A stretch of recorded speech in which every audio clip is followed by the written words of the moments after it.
Hello students, आज हम BSc third year का फर्स्ट पेपर इनऑर्गेनिक केमिस्ट्री के बारे में अध्ययन करेंगे, जिसमें आज का जो टॉपिक है वो है धातु कार्बोनिलों में प्रभावी परमाणु क्रमांक नियम। तो जो प्रभावी या इफेक्टिव एटॉमिक नंबर रूल्स है उसके अकॉर्डिंग हम यहाँ पर 3 रूल्स पढ़ेंगे, जिसमें एक 18 इलेक्ट्रॉन रूल है, एक 36 इलेक्ट्रॉन रूल है इफेक्टिव एटॉमिक नंबर वाला। तो शुरुआत हम सिर्फ अभी यहाँ पर कर रहे हैं कि जो हमारा धातु कार्बोनिल में प्रभावी परमाणु क्रमांक नियम होता क्या है, और ये 3 प्रकार का होता है, जिसमें आज हम एक प्रकार का अध्ययन करेंगे। तो शुरुआत करते हैं यहाँ पर धातु कार्बोनिलों में प्रभावी परमाणु क्रमांक नियम। तो देखते हैं यहाँ पर धातु कार्बोनिलों में प्रत्येक CO अणु धातु परमाणु को 1 इलेक्ट्रॉन युग्म देता है। तो यहाँ पर हम इस लाइन को बहुत ही सीरियसली से देखेंगे कि इसी लाइन से हमें बहुत कुछ पता चलेगा। धातु कार्बोनिलों में प्रत्येक CO अणु कहने का मतलब ये है कार्बन मोनोऑक्साइड, या इसको पढ़ेंगे कार्बोनिल जो अणु है वो धातु, जो भी जिस धातु से ये कार्बोनिल जुड़े होंगे वो धातु परमाणु को 1 इलेक्ट्रॉन युग्म। कहने का मतलब ये है, ये जो लाइन है यहाँ पर ये 1 इलेक्ट्रॉन युग्म देता है। तो कहने का मतलब ये है 1 इलेक्ट्रॉन युग्म मतलब है कि 2। यहाँ पर क्या है कि 2 मतलब इलेक्ट्रॉन जब देता है, तो आगे हम देखेंगे धातु परमाणु पर इलेक्ट्रॉनों की संख्या और CO समूह द्वारा दिए इलेक्ट्रॉनों की संख्या के योग को प्रभावी परमाणु क्रमांक या फिर इफेक्टिव एटॉमिक नंबर कहते हैं। जिन धातु कार्बोनिलों का प्रभावी परमाणु क्रमांक अक्रिय गैस के समान, जैसे कि क्रिप्टॉन 36, जीनान 54 या रेडान 86 होता है, वे कार्बोनिल प्रभावी परमाणु क्रमांक नियम का पालन करते हैं। तो यहां हम देखते हैं कि जो हमारा अक्रिय गैस के समान, तो अक्रिय गैसें हमारी हमें पता है, जो कि अक्रिय गैस को हम इनर्ट गैसेस कहते हैं, नोबल गैसेस कहते हैं, शून्य वर्ग गैसेस कहते हैं। तो यहाँ पर जो भी इनके समान परमाणु क्रमांक नियम देगा वो क्या कहलाएगा, प्रभावी परमाणु नियम का पालन करेंगे।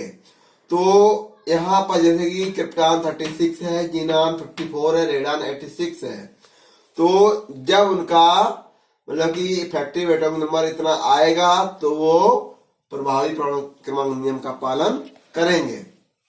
तो हम देखते हैं यहाँ पर इफेक्टिव एटॉमिक नंबर रूल्स के आधार पर धातु कार्बोनिलों को 3 वर्गों में विभाजित किया गया है।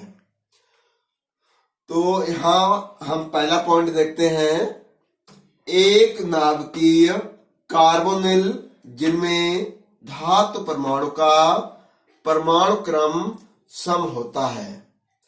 कहने का मतलब ये है कि जो भी हमारे अक्रिय गैस हैं 36, 54 और 86, इनका जो परमाणु क्रमांक है कैसा है, सम है या इवन है।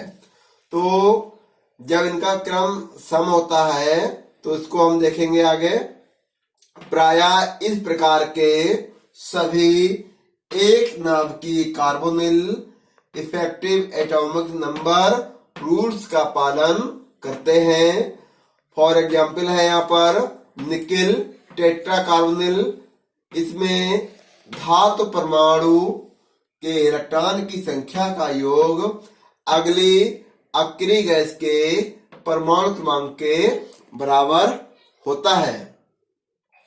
तो ये जो पूरा हमने डेफिनेशन पढ़ी है उसको हम एक टेबल के माध्यम से यहाँ पर समझेंगे कि किस तरह ये इफेक्टिव एटॉमिक नंबर रूल्स है वो अक्रिय गैसें किस तरह पालन करते हैं।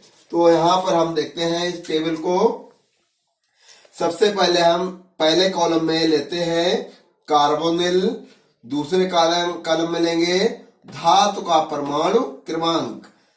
कहने का मतलब ये है कि जो हमने कार्बन लिया है उसमें कौन सी धातु है और उसका परमाणु क्रमांक कितना है। तो धातु का परमाणु क्रमांक जिसको हम रिप्रेजेंट करते हैं कैपिटल ए से। दूसरा है CO द्वारा दिए गए इलेक्ट्रॉन की संख्या। तो कहने में ये है CO जो अणु है उसके द्वारा जो इलेक्ट्रॉन दिया जाता है तो क्या दिया, एक इलेक्ट्रॉन युग्म दिया जाता है। तो कहने में ये है अगर एक इलेक्ट्रॉन युग्म देगा तो कहने यहाँ पर अभी एग्जाम्पल से देखेंगे कि एक अणु हुआ तो उसके अकॉर्डिंग 2 इलेक्ट्रॉन यहाँ पर हो गए, तो उसको रिप्रेजेंट करते हैं B से। धातु का इफेक्टिव एटॉमिक नंबर, तो क्या होगा, जो धातु हमारी मेटल है उसका प्रभावी परमाणु क्रमांक नियम का नंबर जो होता है वो A+B, मतलब कि ये नंबर A और B दोनों मिलाएंगे तो ये जो निकलेगा वो इफेक्टिव एटॉमिक नंबर आता है। और ये जो है 36 वो क्या कहलाएगा, अगली अक्रिय गैस कौन सी यहाँ पर बनती है उसको हम यहाँ पर समझेंगे। तो शुरुआत करते हैं इसकी। पहला जो है हमारा निकेल टेट्रा कार्बोनिल। जो निकेल टेट्रा कार्बोनिल है उसमें निकेल का जो परमाणु क्रमांक होता है वो होता है 28। ये 28 होता है। अब हम बात करेंगे CO द्वारा दिए गए इलेक्ट्रॉनों की संख्या जिसको हम रिप्रेजेंट करते हैं कैपिटल B से। तो यहाँ पर CO जो अणु है वो 4 इलेक्ट्रॉन यहाँ देता है तो 4 और 4 इलेक्ट्रॉन युग्म देगा तो यहाँ 4 into 2 हो गया, तो ये 8 इलेक्ट्रॉन हो गए यहाँ पर। अब हम बात करते हैं कि जो A और प्लस B दोनों मिलाएंगे तो 28 + 8 = 36 और ये जो 36 है वो क्रिप्टॉन के परमाणु क्रमांक के बराबर होता है जो कि एक अक्रिय गैस है और इसका जो परमाणु क्रमांक है वो सम होता है। अब हम बात करेंगे अगला एग्जांपल आयरन पेंटा कार्बोनिल। इसमें आयरन का जो परमाणु क्रमांक होता है वो है 26 और यहाँ पर CO द्वारा दिए गए इलेक्ट्रॉनों की संख्या होती है 10, क्योंकि 5 है यहाँ पर तो 5 दूनी 10। तो अब A+B मतलब कि 26 + 10 = 36 और ये भी क्या है क्रिप्टॉन 36 जो कि एक अक्रिय गैस है उसके बराबर यहाँ पर इफेक्टिव एटॉमिक नंबर ये रूल्स का पालन कर रही है। अब हम बात करेंगे मोलिब्डेनम हेक्सा कार्बोनिल। इसमें मोलिब्डेनम का परमाणु क्रमांक होता है 42 और इसमें CO समूह द्वारा दिए गए इलेक्ट्रॉनों की संख्या होती है 6 × 2 = 12 और धातु का इफेक्टिव एटॉमिक नंबर A+B होता है।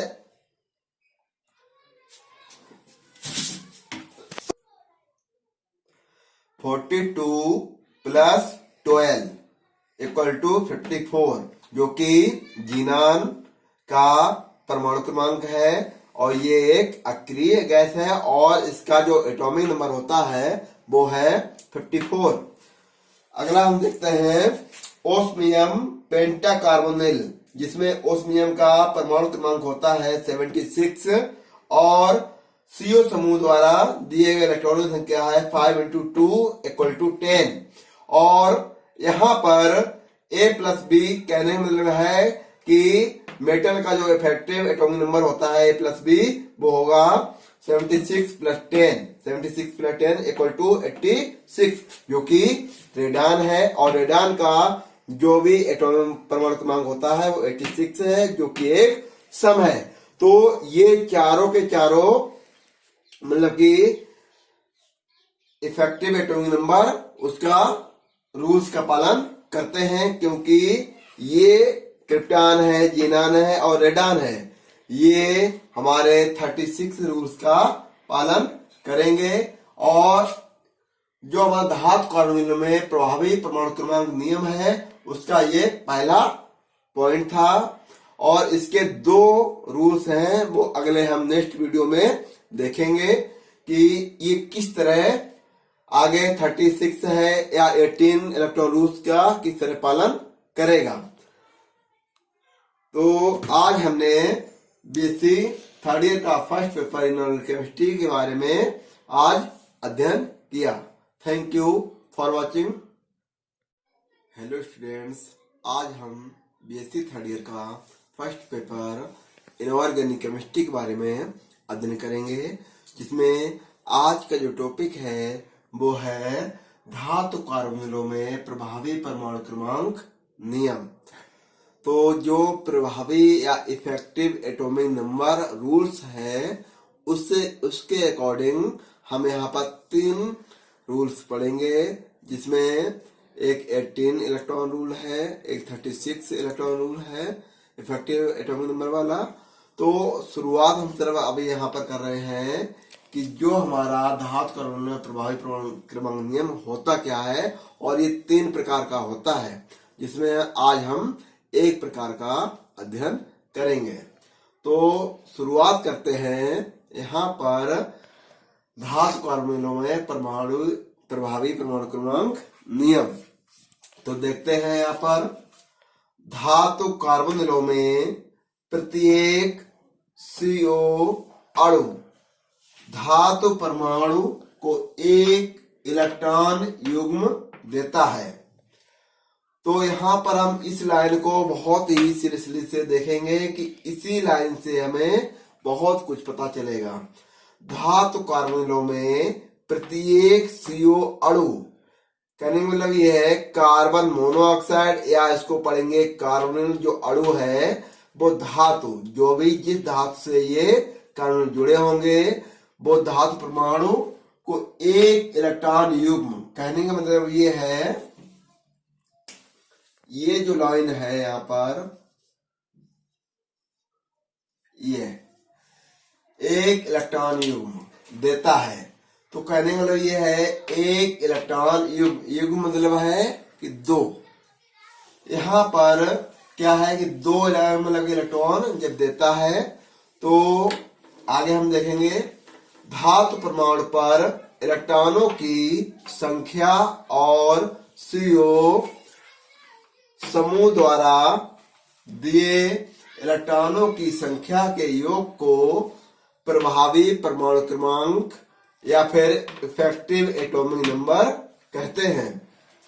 जिन धातु कार्बोनिलों का प्रभावी परमाणु क्रमांक अक्रिय गैस के समान, जैसे कि क्रिप्टॉन 36, जीनान 54 या रेडान 86 होता है, वे कार्बोनिल प्रभावी परमाणु क्रमांक नियम का पालन करते हैं। तो यहां हम देखते हैं कि जो हमारा अक्रिय गैस के समान, तो अक्रिय गैसें हमारी हमें पता है, जो कि अक्रिय गैस को हम इनर्ट गैसेस कहते हैं, नोबल गैसेस कहते हैं, शून्य वर्ग गैसेस कहते हैं। तो यहाँ पर जो भी इनके समान परमाणु क्रमांक का नियम देगा वो क्या कहलाएगा, प्रभावी परमाणु नियम का पालन करेंगे। तो यहाँ पर जैसे कि क्रिप्टॉन 36 है, जीनान 54 है, रेडान 86 है, तो जब उनका मतलब कि इफेक्टिव एटॉमिक नंबर इतना आएगा तो वो प्रभावी परमाणु क्रमांक नियम का पालन करेंगे। तो हम देखते हैं यहाँ पर इफेक्टिव एटॉमिक नंबर रूल्स के आधार पर धातु कार्बोनिलों को 3 वर्गों में विभाजित किया गया है। तो यहाँ हम पहला पॉइंट देखते हैं, एक नाभिकीय कार्बोनिल जिनमें धातु परमाणु का परमाणु क्रम सम होता है। कहने का मतलब ये है कि जो भी हमारे अक्रिय गैस हैं 36, 54 और 86, इनका जो परमाणु क्रमांक है कैसा है, सम है या इवन है। तो जब इनका क्रम सम होता है तो इसको हम देखेंगे आगे। प्रायः इस प्रकार के सभी एक नाभिकीय carbonyl effective atomic number rules का पालन करते हैं। फॉर एग्जाम्पल है यहाँ पर निकिल टेट्रा कार्बोनिल, इसमें धातु परमाणु के इलेक्ट्रॉन की संख्या का योग अगली अक्रिय गैस के परमाणु क्रमांक के बराबर होता है। तो ये जो पूरा हमने डेफिनेशन पढ़ी है उसको हम एक टेबल के माध्यम से यहाँ पर समझेंगे कि किस तरह ये इफेक्टिव एटॉमिक नंबर रूल्स है वो अक्रिय गैसें किस तरह पालन करते हैं। तो यहाँ पर हम देखते हैं इस टेबल को। सबसे पहले हम पहले कॉलम में लेते हैं कार्बोनिल, दूसरे कॉलम में लेंगे धातु का परमाणु क्रमांक। कहने का मतलब ये है कि जो हमने कार्बन लिया है उसमें कौन सी धातु है और उसका परमाणु क्रमांक कितना है। तो धातु का परमाणु क्रमांक जिसको हम रिप्रेजेंट करते हैं कैपिटल ए से। दूसरा है CO द्वारा दिए गए इलेक्ट्रॉन की संख्या। तो कहने का मतलब ये है CO जो अणु है उसके द्वारा जो इलेक्ट्रॉन दिया जाता है तो क्या दिया, एक इलेक्ट्रॉन युग्म दिया जाता है। तो कहने का मतलब ये है अगर एक इलेक्ट्रॉन युग्म देगा तो कहने यहाँ पर अभी एग्जाम्पल से देखेंगे कि एक अणु हुआ तो उसके अकॉर्डिंग 2 इलेक्ट्रॉन यहाँ पर हो गए, तो उसको रिप्रेजेंट करते हैं B से। धातु का इफेक्टिव एटॉमिक नंबर, तो क्या होगा, जो धातु हमारी मेटल है उसका प्रभावी परमाणु क्रमांक के नियम का नंबर जो होता है वो A+B, मतलब कि ये नंबर A और B दोनों मिलाएंगे तो ये जो निकलेगा वो इफेक्टिव एटॉमिक नंबर आता है। और ये जो है 36 वो क्या कहलाएगा, अगली अक्रिय गैस कौन सी यहाँ पर बनती है उसको हम यहाँ पर समझेंगे। तो शुरुआत करते हैं इसकी। पहला जो है हमारा निकिल टेट्रा कार्बोनिल। जो निकिल टेट्रा कार्बोनिल है उसमें निकिल का जो परमाणु क्रमांक होता है वो होता है 28। ये 28 होता है। अब हम बात करेंगे CO द्वारा दिए गए इलेक्ट्रॉनों की संख्या जिसको हम रिप्रेजेंट करते हैं कैपिटल B से।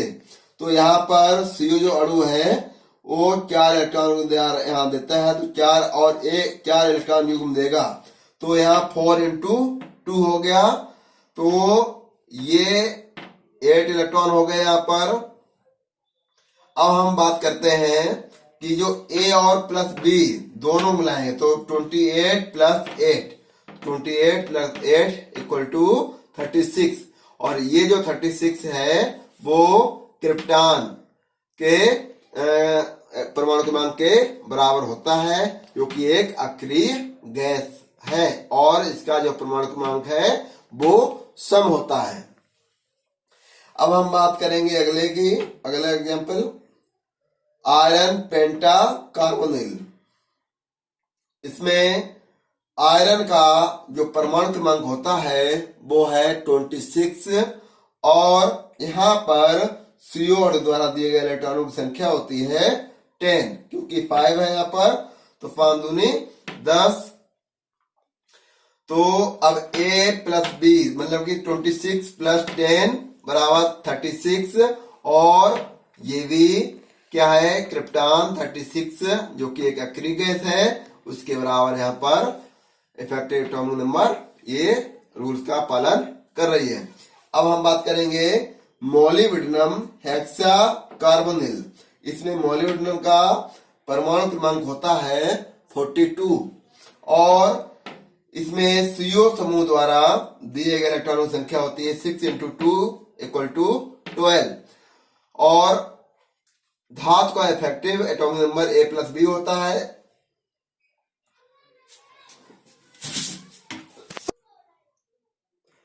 (42 + 12 = 54) जो कि ज़ीनान का परमाणु क्रमांक है और ये एक अक्रिय गैस है और इसका जो एटॉमिक नंबर होता है वो है 54। अगला हम देखते हैं ओस्मियम पेंटाकार्बोनिल, जिसमें ओस्मियम का परमाणु क्रमांक होता है 76 और CO समूह द्वारा दिए गए इलेक्ट्रॉनों की संख्या है 5 × 2 = 10 और यहाँ पर A+B कहने का मतलब है कि मेटल का जो इफेक्टिव एटॉमिक नंबर होता है A+B वो होगा 76 + 10 = 86, जो कि रेडान है और रेडान का जो भी एटॉमिक परमाणु क्रमांक होता है वो 86 है, जो कि एक सम है। तो ये चारों के चारों मतलब कि इफेक्टिव एटॉमिक नंबर उसका रूल्स का पालन करते हैं, क्योंकि ये क्रिप्टॉन है, ज़ीनान है और रेडान है, ये हमारे 36 रूल्स का पालन करेंगे। और जो हमारा धातु कानून में प्रभावी परमाणु क्रमांक नियम है उसका ये पहला पॉइंट था और इसके 2 रूल्स हैं, वो अगले हम नेक्स्ट वीडियो में देखेंगे कि ये किस तरह आगे 36 है या 18 इलेक्ट्रॉन रूल्स का किस तरह पालन करेगा। तो आज हमने BSc थर्ड ईयर का फर्स्ट पेपर इनऑर्गेनिक केमिस्ट्री के बारे में आज अध्ययन किया। Thank you for watching.